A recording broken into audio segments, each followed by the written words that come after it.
Bismillahirrahmanirrahim. Assalamualaikum warahmatullahi wabarakatuh. Perkenalkan, nama saya Zakaria Nasrul Jabar dengan NIM 230605110028. Pada kesempatan kali ini saya akan mempresentasikan paper yang berkaitan dengan mata kuliah Geographic Information System atau GIS. Paper yang akan saya bahas berjudul Analysis of Land Use and Land Cover Change Through the Lens of SDGs in Semarang, Indonesia, yang ditulis oleh Kelly Fair pada tahun 2022. Secara umum, paper ini membahas tentang perubahan penggunaan lahan dan tutupan lahan di Kota Semarang dengan memanfaatkan remote sensing dan GIS.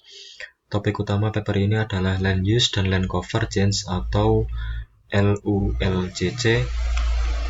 Penelitian ini mencoba melihat bagaimana lahan di Semarang berubah dari tahun ke tahun, dari tahun 2006 sampai 2015. Misalnya dari lahan pertanian menjadi lahan kawasan urban, komersial, industri, atau perkebunan. Hasil perubahan tersebut kemudian dikaitkan dengan Sustainable Development Goals atau SDGs. Latar belakang penelitian ini adalah Kota Semarang mengalami perkembangan wilayah yang cukup pesat.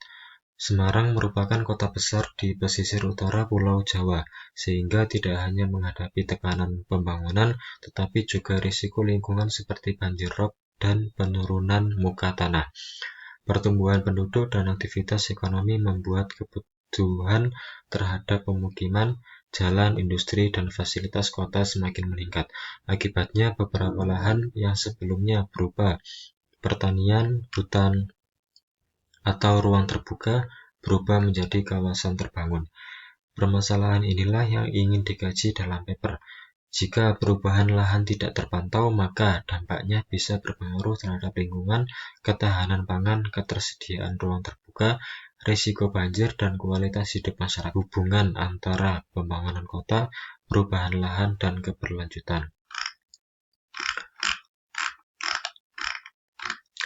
Dalam penelitian ini, remote sensing digunakan untuk memperoleh informasi kondisi permukaan bumi melalui citra satelit. Data yang digunakan adalah data LULC Kota Semarang tahun 2006 sampai tahun 2015.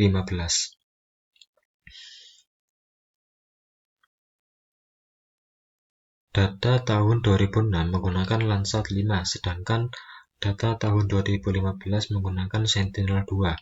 Untuk area inti kota yang menghubungkan detail lebih tinggi, peneliti juga menggunakan QuickBird 2. GIS digunakan untuk mengolah data tersebut menjadi informasi spesial. Jadi, citra satelit tidak hanya dilihat sebagai gambar, tetapi dianalisis menjadi peta perubahan lahan. Dengan GIS, peneliti dapat membandingkan peta tahun 2006 dan 2015, melihat lokasi perubahan, menghitung luas perubahan, serta mengetahui wilayah mana yang mengalami perubahan paling besar. Menurut saya, bagian ini menunjukkan hubungan yang jelas antara remote sensing dan GIS. Remote sensing berperan sebagai sumber data, sedangkan GIS berperan sebagai alat analisis dan visualisasi. Tanpa remote sensing, data wilayah akan sulit diperoleh secara luas. Tanpa GIS, data citra satelit akan sulit diubah menjadi informasi yang berguna untuk perencanaan wilayah. Metode yang pertama yang digunakan adalah reklasifikasi. Reklasifikasi berarti mengelompokkan ulang kelas tutupan lahan agar lebih sederhana dan mudah dianalisis. Dari banyak kelas awal, peneliti menyederhanakannya menjadi 6 kelas utama, yaitu agrikultur, forest, komersial atau industrial, urban, wetland, dan lain-lain. Setelah itu, peneliti menggunakan overlay analysis.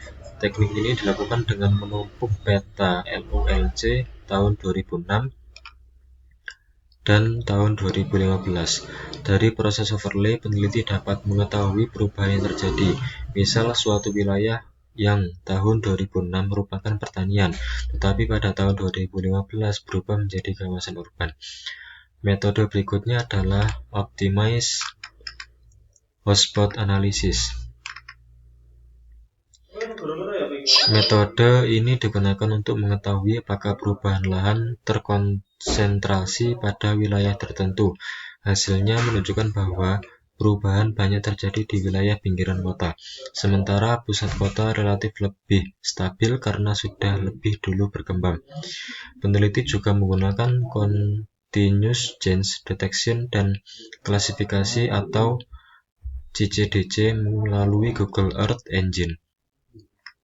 CCDC membantu melihat kapan dan bagaimana perubahan terjadi di antara tahun 2006 sampai tahun 2015, bukan hanya membandingkan 2 tahun akhir saja. Selain itu, data hasil analisis divalidasi menggunakan Google Earth, Google Street View, dan masukan ahli lokal di Semarang. Validasi ini penting karena beberapa kelas lahan seperti hutan dan perkebunan karet dapat terlihat mirip pada citra satelit. Hasil utama paper menunjukkan bahwa antara tahun 2006 sampai tahun 2015, Kota Semarang mengalami perubahan penggunaan dan tutupan lahan yang cukup besar. Total wilayah berubah mencapai sekitar 55,58 km persegi, atau sekitar 14,4% dari total wilayah Semarang. Perubahan tersebut tidak terjadi merata. Wilayah pusat Kota Semarang seperti Semarang Tengah, Semarang Selatan, Semarang Timur, Candisari, dan Gajah Mungkur relatif tidak banyak berubah karena sudah menjadi kawasan perkotaan sejak sebelumnya. Sebaliknya, perubahan lebih banyak terjadi di wilayah pinggiran kota, terutama Tembalang dan Mijen. Di Tembalang, banyak lahan pertanian berubah menjadi kawasan urban, komersial, dan industri. Hal ini berkaitan dengan pertumbuhan pemukiman, fasilitas pendidikan, dan aktivitas ekonomi. Sementara itu, di Mijen, banyak lahan pertanian berubah menjadi area yang diklasifikasikan sebagai forest, namun setelah divalidasi, banyak area tersebut ternyata bukan hutan alami, melainkan perkebunan karet. Temuan lain yang penting adalah penurunan permeable surface atau permukaan yang dapat menyerap air. Semarang kehilangan sekitar 33,05 km persegi permukaan resapan. Artinya semakin banyak lahan yang berubah menjadi permukaan kedap air seperti bangunan, jalan, beton, dan kawasan industri. Hal ini dapat meningkatkan risiko genangan dan banjir, terutama karena Semarang merupakan kota pesisir yang juga menghadapi banjir rob dan penurunan muka tanah. Manfaat utama dari penelitian ini adalah memberikan informasi spasial yang dapat digunakan untuk perencanaan kota. Dengan GIS, pemerintah atau perencana wilayah dapat mengetahui area mana yang berubah paling cepat, area mana yang masih perlu dilindungi, dan area mana yang perlu dikendalikan pembangunannya. Data remote sensing juga membuat pemantauan wilayah menjadi lebih efisien. Jika semua area harus disurvei langsung di lapangan, tentu membutuhkan waktu dan biaya yang besar. Dengan citra satelit dan GIS, perubahan lahan dapat dipantau secara lebih luas, cepat, dan terukur. Dalam konteks SDGs, penelitian ini berkaitan dengan beberapa tujuan pembangunan berkelanjutan. Perubahan lahan menjadi kawasan urban berkaitan dengan SDG 11 tentang kota dan pemukiman berkelanjutan.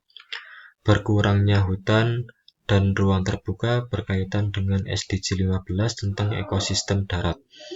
Berkurangnya lahan pertanian berkaitan dengan SDG 2 tentang ketahanan pangan. Selain itu, perubahan lahan yang meningkatkan risiko banjir juga berkaitan dengan SDG 13 tentang penanganan perubahan iklim. Menurut saya, kelebihan paper ini adalah topiknya dekat dengan kondisi perkotaan di Indonesia, sehingga mudah dipahami. Metodenya juga cukup lengkap karena menggabungkan remote sensing, GIS, Google Earth Engine, overlay analysis, hotspot analysis, dan validasi ahli. Keterbatasannya, klasifikasi citra satelit masih bisa keliru ketika membedakan objek yang mirip, misalnya hutan alami dan perkebunan karet. Karena itu, validasi tetap menjadi bagian penting dalam penelitian ini. Kesimpulannya, Paper ini menunjukkan bahwa Kota Semarang mengalami perubahan penggunaan dan tutupan lahan yang signifikan pada tahun 2006 sampai 2015. Perubahan terjadi di wilayah pinggiran kota, terutama perubahan dari lahan pertanian dan ruang terbuka menjadi kawasan urban, komersial, industri, dan perkebunan. Penerapan remote sensing dan GIS dalam paper ini sangat membantu untuk memantau perubahan lahan secara spasial dan temporal. Remote sensing menyediakan citra satelit sebagai data utama, sedangkan GIS membantu mengolah, membandingkan, menghitung, dan menampilkan perubahan tersebut dalam bentuk peta dan informasi yang dapat digunakan untuk pengambilan keputusan. Dalam secara keseluruhan, paper ini sesuai dengan mata kuliah GIS karena memperlihatkan contoh nyata pemanfaatan data geospasial untuk menganalisis masalah perkotaan. Hasil penelitian dapat digunakan sebagai dasar untuk perencanaan kota yang lebih berkelanjutan, terutama dalam menghadapi urbanisasi, banjir, penurunan muka tanah, dan perlindungan lingkungan. Sekian presentasi yang bisa saya sampaikan, kurang lebihnya mohon maaf. Wassalamualaikum warahmatullahi wabarakatuh.